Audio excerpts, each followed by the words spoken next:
Mari mengawali acara kita pada hari ini dengan membuat tanda kemenangan Kristus dalam nama Bapa dan Putera dan Roh Kudus. Amin. Salam saudara-saudara yang terkasih, umat Paroki Sigala, demikian juga umat Kristiani dimanapun Anda berada, Tuhan bersama. Renungan kita hari Jumat tanggal 4 Februari 2022 ini diambil dari Injil Suci Santo Markus bab 6 ayat 14 sampai dengan 29. Kesaksian tuntas Yohanes Pembaptis, Sang Nabi Allah yang Maha Tinggi. Maka kita dapat melihat mulai dari askese, penjara bawah tanah hingga dipenggal kepalanya. Kita lihat hal yang luar biasa ini karena kedekatan dan kemiripan dalam semangat panggilan karya keselamatan oleh kaya rame, bahkan oleh Herodes sendiri. Yohanes Pembaptis diidentikan atau disamakan dengan Yesus. Yesus diisukan sebagai Yohanes Pembaptis yang telah bangkit.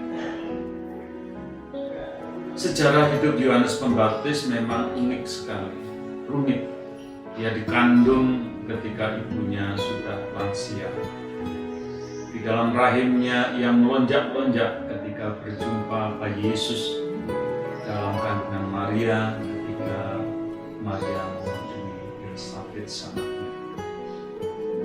Bikin heboh ketika ia dilahirkan, dan kemudian masa hidupnya mengembara di tempat padang gurun, pakaiannya kulit kasar, makanannya belalang dan madu. Ini membuat wataknya demikian tegas sesuai dengan panggilannya menjadi suara pertobatan. Ya, Yohanes adalah suara. Menjadikan dirinya banyak menegur para pendosa.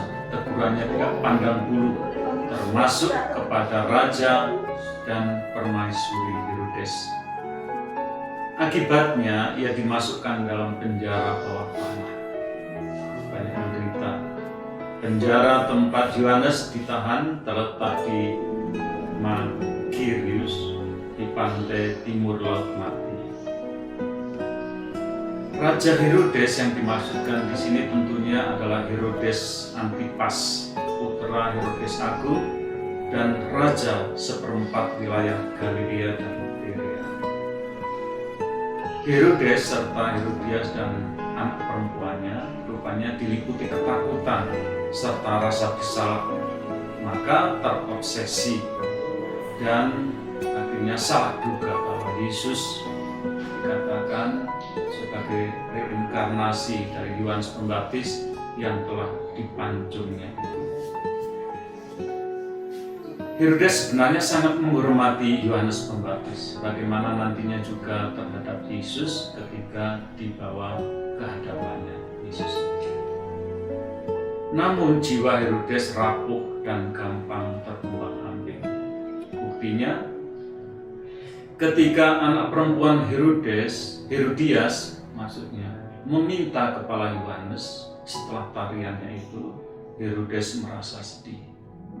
Hanya karena terjebak oleh janji dan gengsi di hadapan tamu-tamunya, maka ia mengabulkan permintaan perempuan itu. Sejatinya, hubungan pernikahan keluarga Herodes itu memalukan. Herodias adalah istri dari paman tirinya, Herodes Filipus I, tetapi wanita ini meninggalkan suaminya untuk menikah dengan paman tirinya yang lain, yaitu saudara sekandung suaminya itu, Herodes Antipas. Bagi Herodias, teguran Yohanes Pembaptis semestinya bisa menjadikan dasar untuk bertobat. Tetapi ia malah marah dan menaruh dendam dengan memanfaatkan kelemahan dan kesombongan Herodes itulah ia terperangkap dalam dosa yang lebih dalam lagi.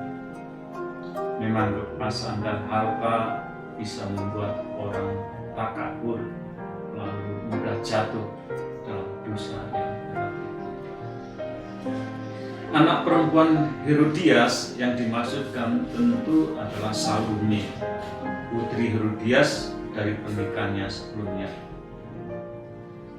Nah, sebenarnya sangat tidak senonoh bagi putri seorang pemimpin untuk menghibur tamu-tamu terhormat dengan menari tarian erotis semacam itu. Pekerjaan itu merupakan tugas seorang budak, bukan seorang putri raja. Tarian Salome menjadi tarian maut ketika berakhir dengan terpenggalnya kepala seorang besar. Disinilah sebenarnya mengingatkan kita, bahagia, damai, menjadi orang baik, memperoleh keselamatan atau penebusan adalah pilihan. Pilihan yang benar berasal dari hati yang jernih. Ada pilihan ya atau tidak terhadap kejahatan. Setiap pilihan memang mempunyai risiko, dari yang kecil sampai soal hidup atau mati. Kalau Herodias dan Salome memilih yang jahat, maka Yohanes memilih kebenaran. Derita dan kematian tragis Yohanes Pembaptis, kesaksiannya menjadi tuntas sebagai nabi Allah yang mati. Ia seolah ikut menutup gerbang awal perjanjian lama, jejak bayang-bayang menuju gerbang baru perjanjian baru, yaitu dalam diri Yesus Kristus yang tersalib, wafat dan bangkit untuk keselamatan dan penebusan umat manusia. Semoga kita memilih yang terbaik dan memperoleh keselamatan karena Yesus. Demikianlah renungan kita